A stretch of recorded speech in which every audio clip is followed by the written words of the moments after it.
All right. Good afternoon, everybody. Welcome to Kigali Foreign Affairs Council. We're very glad to have a special guest, the World Bank Country Manager for Rwanda, Ms. Rolande Pryce. Thank you so much for joining us today. We want to say thank you again and welcome to Rwanda. Thank you so much, Yannick. I am very privileged to be here and very excited to be speaking to the members of the Foreign Affairs Council. Excellent. So I just want to actually remind everybody just two things. One is we are on the record, and second is we have now 89. We have 89 people now, so we can't take all the questions, and I expect more people to join. So we're gonna try to ask as many questions as possible. Please start sending them to the questions and the answer, so we can just go through them as time goes by, and I will try to ask as many possible. So. Ms. Rolande, maybe let's start a little bit on a personal note. What has been your journey, from Jamaica? What has been your journey through the World Bank, and what drive you actually to join the international development sector? Thank you. Because I know we have limited time, I will give the very short version, which is that I studied law. Essentially, and that is probably an unusual route for development. I was a math major in undergrad, math and international business, then I went to law school. And then I went back to Jamaica and I joined the government as a civil servant and essentially served in a number of positions where, as I like to describe it, where law and economics meets. So I worked in anti-dumping, I worked as a diplomat for the embassy in Washington. So I got a chance to see a lot of different things, human rights, aviation, telecommunications, and really felt very comfortable where I was being a legal advisor to the government. Then I went away at some point and I was a Chevening scholar and I studied, my final degree in London. I did a master's in international law. And while I was there, someone said to me, we had this really interesting class and somebody from the World Bank came and they have this new thing called the Legal Associates Program and it's a way to get into the World Bank. Yeah. And I said, that's interesting, and promptly forgot about it and went back home to Jamaica and took my job at that point in the Attorney General's chambers. Yeah. And really just focused on human rights and trade and lots of interesting stuff. And after about 6 months, they decided they would put me in litigation. And that was the last thing I wanted to do. So, maybe I need to start looking around. And I did look around and I remembered this thing about the World Bank and I applied. And after a process, I was brought into the legal department of the bank.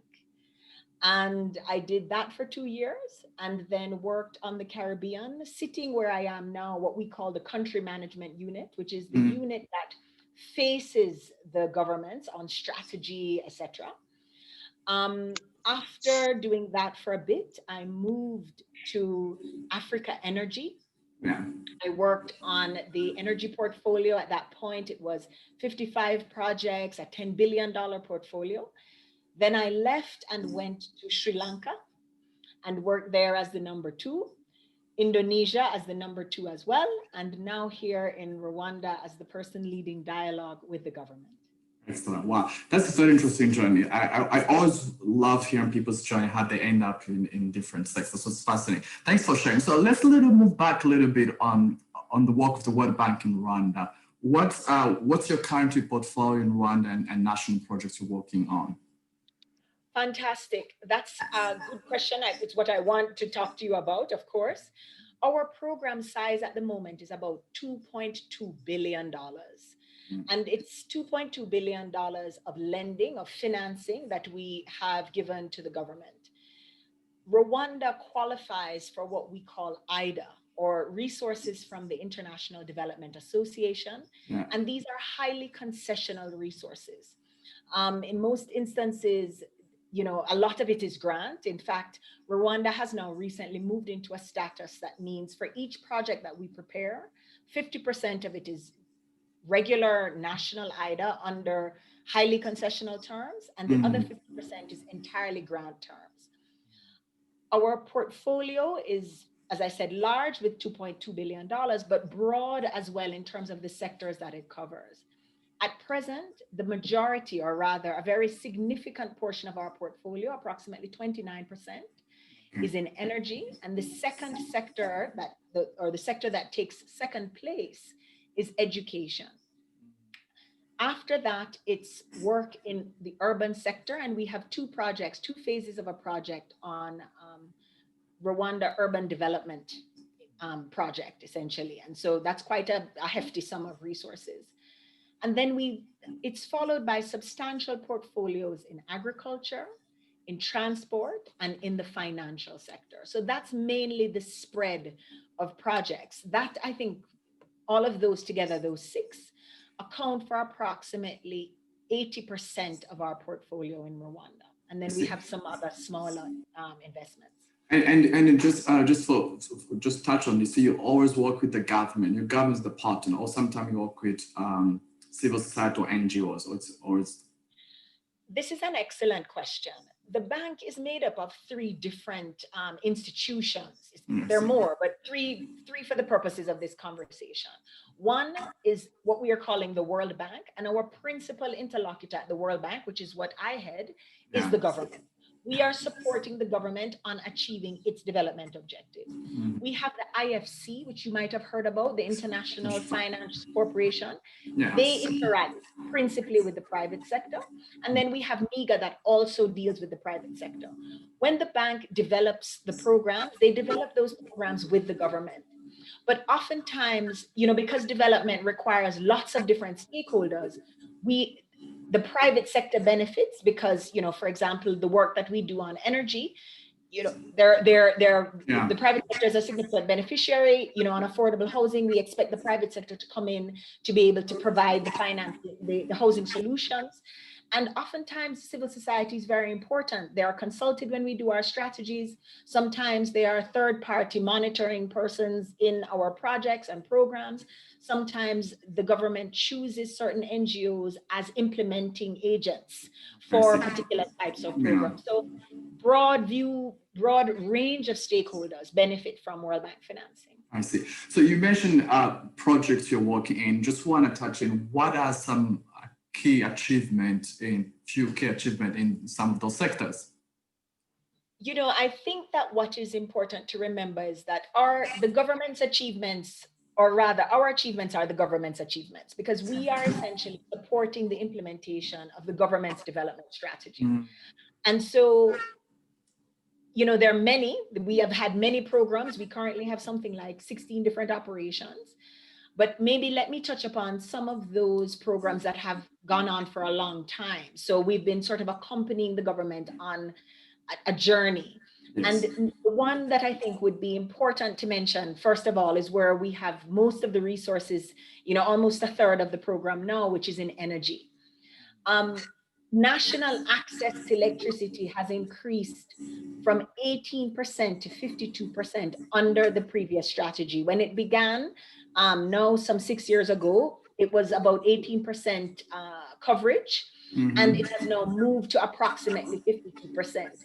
Our target under that previous country partnership framework was 50%, so we exceeded that target. And when I say we, again, I mean the World Bank in partnership with the government.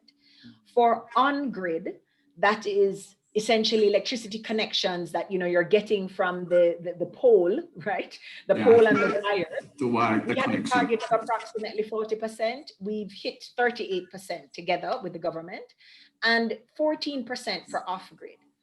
Agricultural productivity and sustainability is something else that I'd want to talk about, precisely because agriculture is such an important sector for the country. Approximately 70% of the persons who are employed in Rwanda are employed in the agriculture sector. And here, there was a plan for the particular area of marshland and hillside that would be under irrigation in target areas, right? Rwanda is not the easiest country because of its topography to do agriculture. And so we, are sort of focusing on how do we get irrigation to all the right areas. Yeah. Here we had a target of 25,500 hectares, moving from 25,500 hectares to approximately We've moved to approximately 55,000 hectares, surpassing the target of 45,000 hectares. And the last area that I want to talk to you about would be social protection.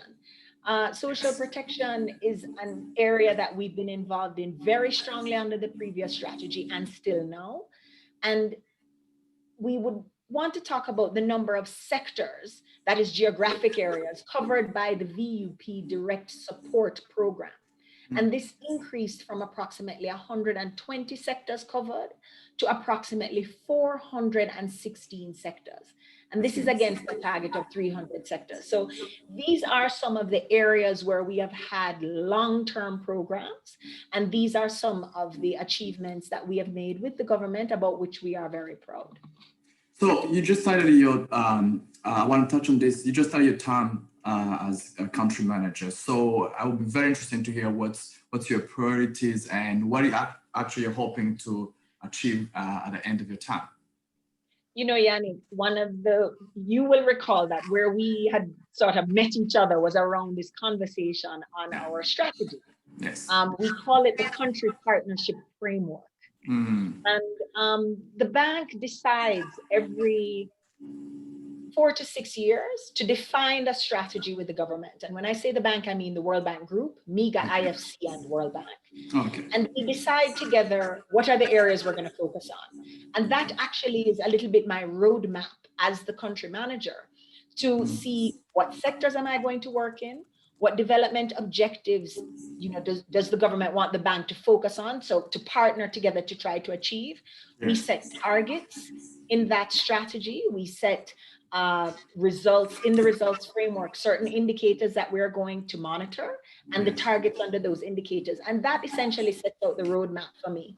We had the launch of that strategy in November. It actually went to the board in July. It's available online, happy to share that if people follow us on Twitter at RSC Pryce. You will find that I post everything that has to do with what's happening at the World Bank so that everybody knows and can access that. And the CPF is there, the country partnership framework is there. So that is my main roadmap in terms of what our World Bank program should be doing. Some of the things that are probably not articulated in the same way there, but are still very relevant for us is, apart from financing, we do a lot of diagnostic work and analytical work that we help the government define the policies, that they're going to go after. It's part of the policy formulation process. And that is maybe not articulated to the same fine detail because, you have to be agile there, responding to, the particular situations of the day.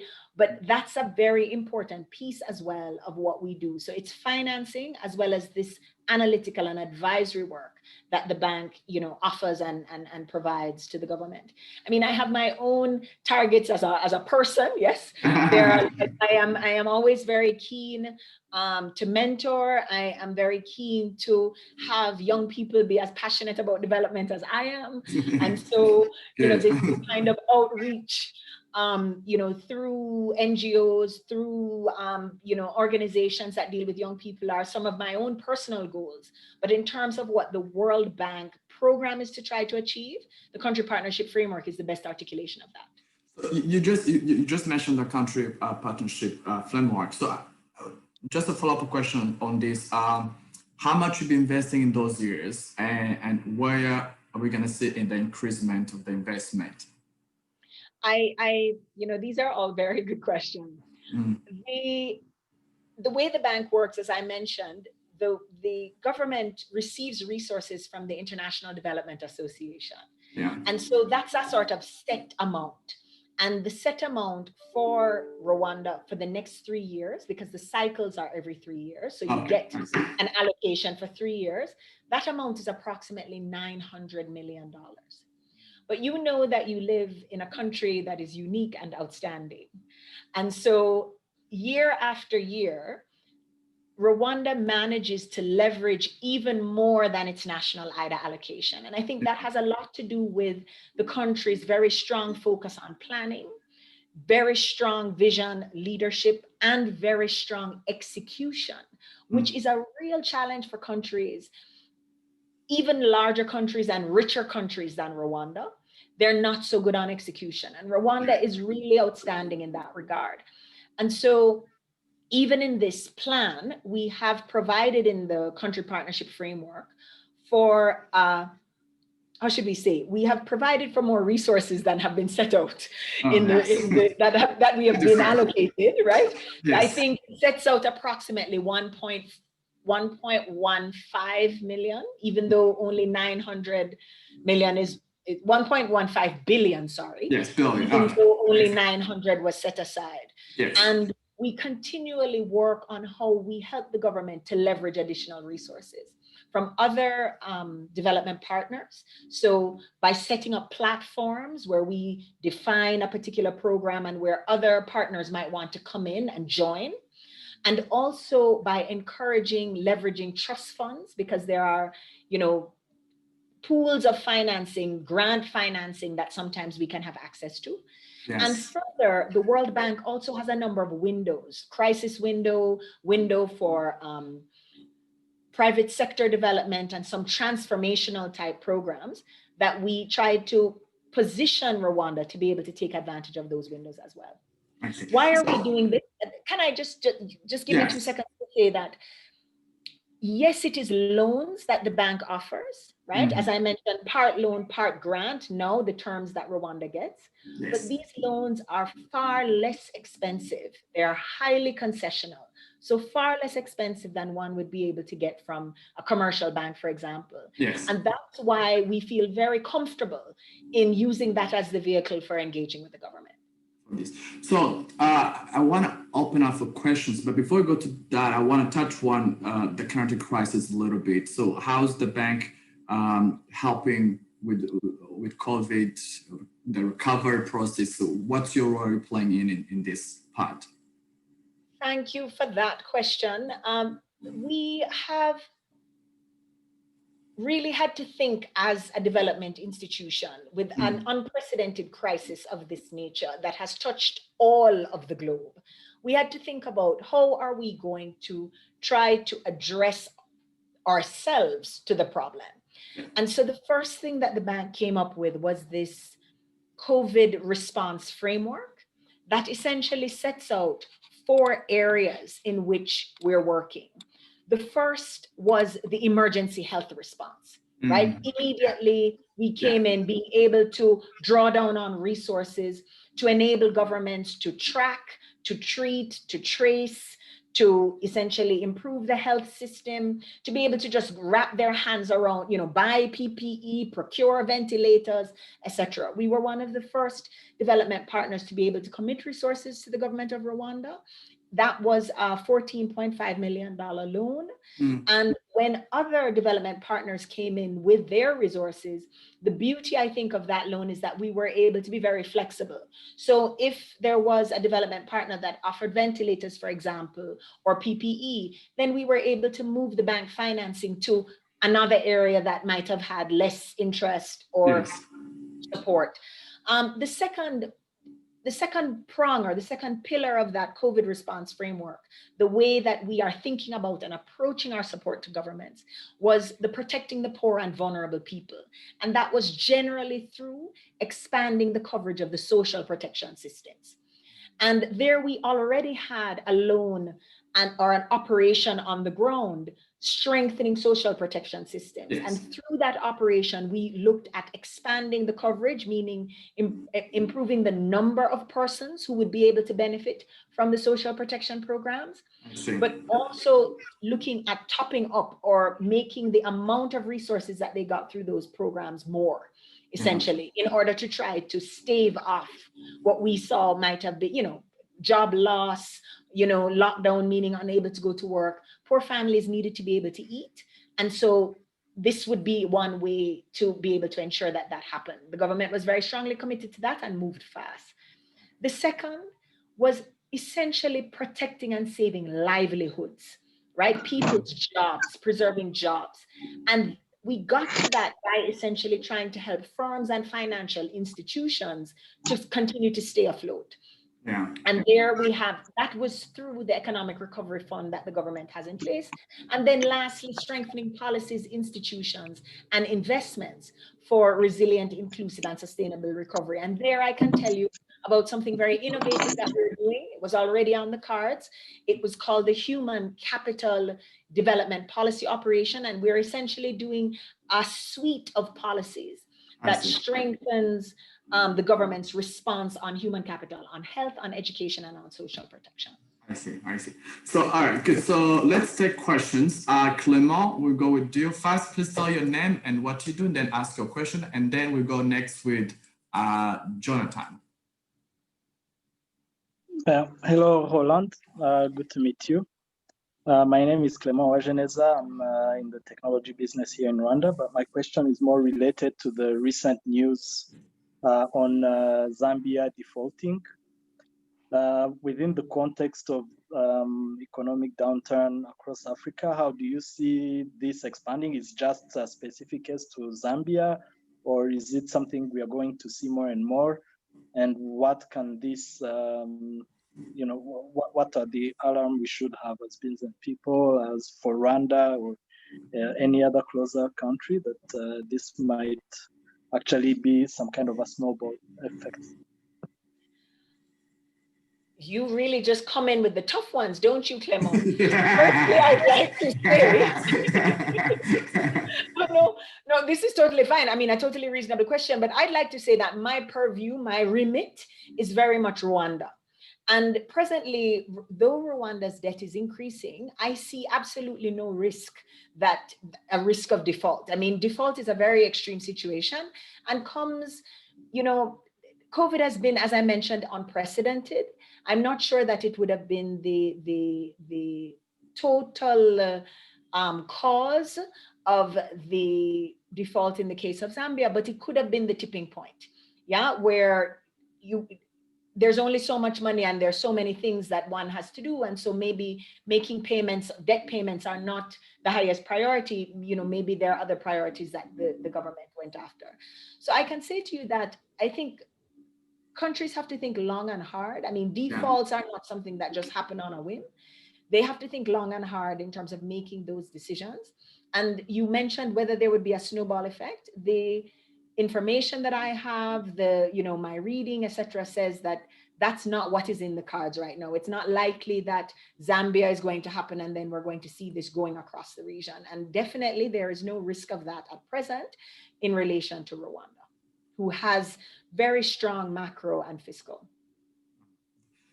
Good. Jonathan, you had a question?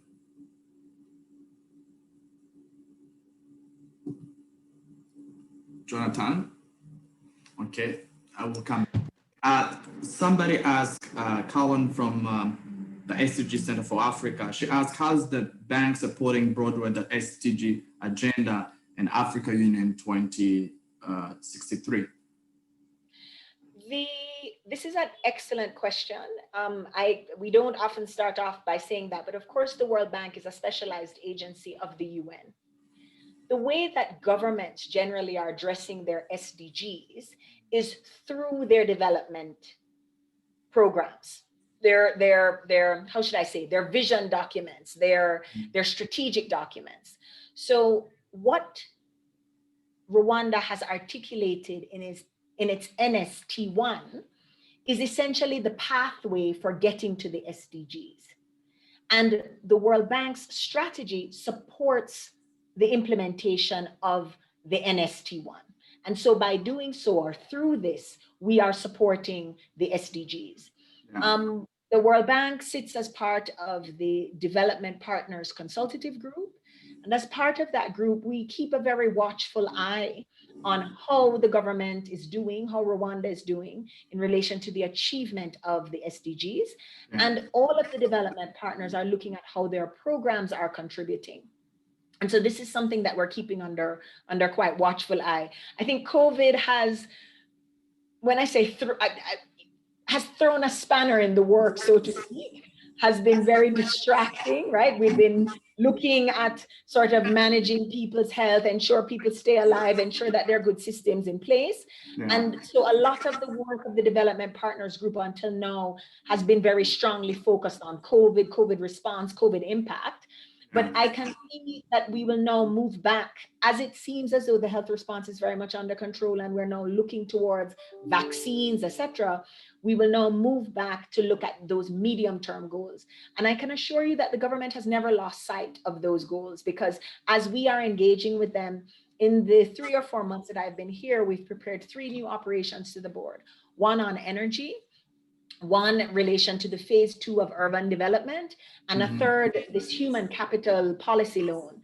And all of these have longer term implications than just COVID. Yes, they're looking more at the medium term development challenge and trying to address those challenges. So the government is highly focused on that, has been my experience. So another question from Jonathan. He asked, what should Rwanda top priorities be in 2021 in terms of supporting economic recovery, given diversity of options around the effective vaccine? The second part, giving what options are? Given the recently vaccine that was found, the effectiveness of the new vaccine. Very well. Thank you. I think that the government has articulated early and well an economic recovery plan. And all of us are very much focused on trying to help them to address that.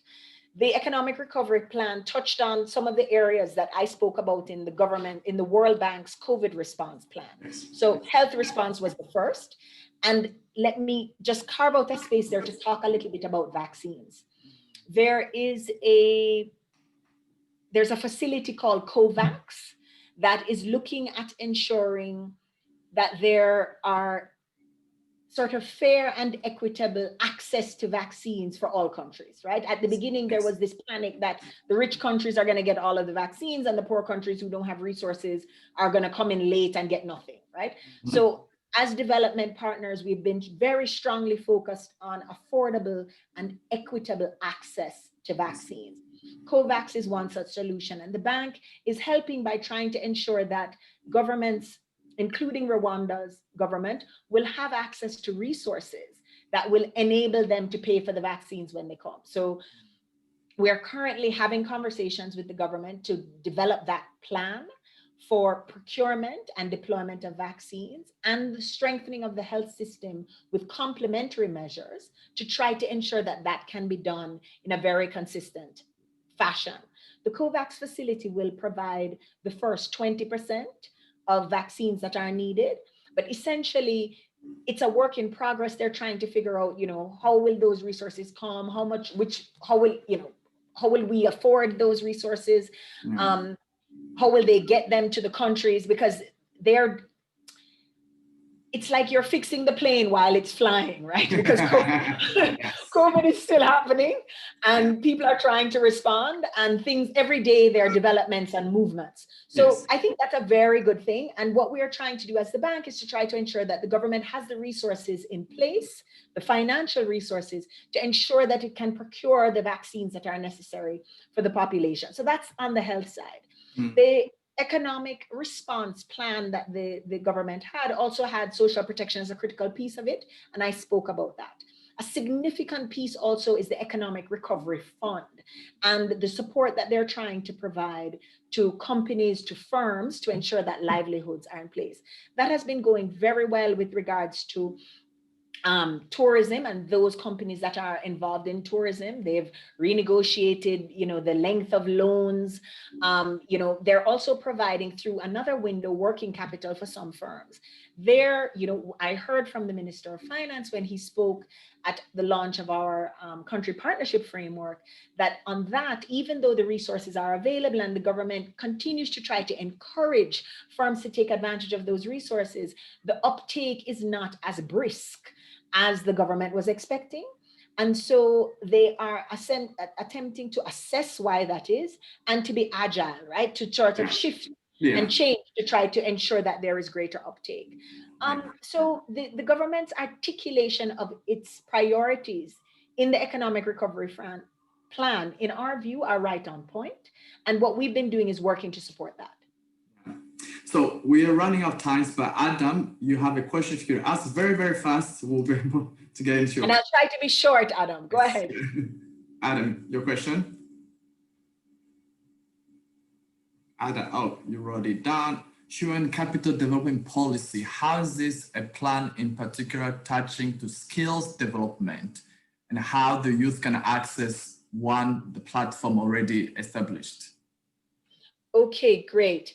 Human capital development, skills development is a critical piece of this. We have ongoing a skills development program where we are supporting the government in trying to ensure that the skills or the training is in the areas where there is demand.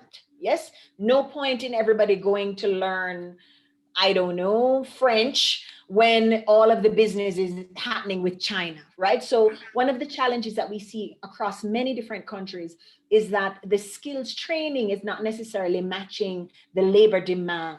And that's one of the main focus of the World Bank's program. Yes. You can't come to the bank to access resources. Our programs are implemented by government. So I would strongly recommend to youth to look at what the government programs are and to try to access those programs through government. They're being financed by the bank. Some of them are being designed with bank support. They're being implemented with bank support, but we work through the government. And so there's no point writing to me because I don't have any special access to the programs. Think about and learn about what government programs there are and try to sign up and be a part of those. Wonderful. We run out of time. We'll have to host you for like an hour conversation when COVID ends and actually deep into discussion. I mean, there was follow-up question I had, but I didn't want to go into details because of our time. But I hope after COVID, we could have you in person and have a really deep conversation about some of the important work you're doing. So, Ms. Pryce, thank you very much for coming and joining us. Our members, thank you very much. 117 people show up today, so we appreciate everybody. Thank you very much and have a wonderful evening. Thank you so much. I'm so appreciative and I'm very much looking forward to seeing you in person. The challenge of sitting here is that I get to see only Clement and Gianni's faces, very handsome faces, but it would be nice to be able to see the other participants. So I too look forward to an opportunity where I can be in person and we can really have an exchange. Thank you so much. Have a good one. Bye. Thank you, Lord, and everybody. Thank you. Bye.